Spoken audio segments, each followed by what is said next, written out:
races de France aujourd'hui ne concernent qu'une partie de races de France. C'est bien les races bovines et la spécificité, c'est les races à viande. On a vraiment, pour le coup, une typicité française, c'est la race pure. On dit souvent, race de France, c'est la biodiversité domestique. Et là, aujourd'hui, c'est un exemple de toute cette variété de races, puisque les races se sont faites grâce aux hommes et aux femmes et en fonction de la spécificité de nos territoires.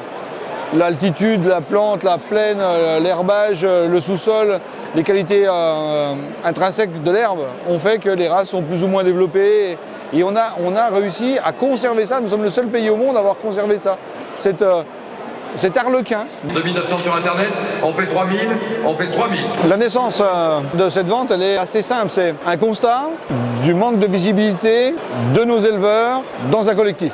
C'est-à-dire que chaque race fait son job, mais cette structure qui s'appelle Race de France, qui apporte tant en organisation, a peu de visibilité. Donc ça donne de la visibilité à la structure, il ne faut pas se cacher, mais également ça montre que les éleveurs, malgré leurs différences raciales, peuvent, le temps d'une vente, être les uns à côté des autres, comme leurs élus le font toute l'année.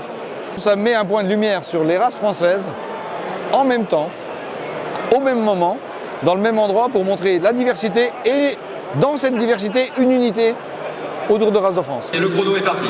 2400. Moi là aujourd'hui je représentais surtout un éleveur sélectionneur qui n'a pas pu être sur la vente et donc j'étais en charge de faire l'achat de la génisse pour lui.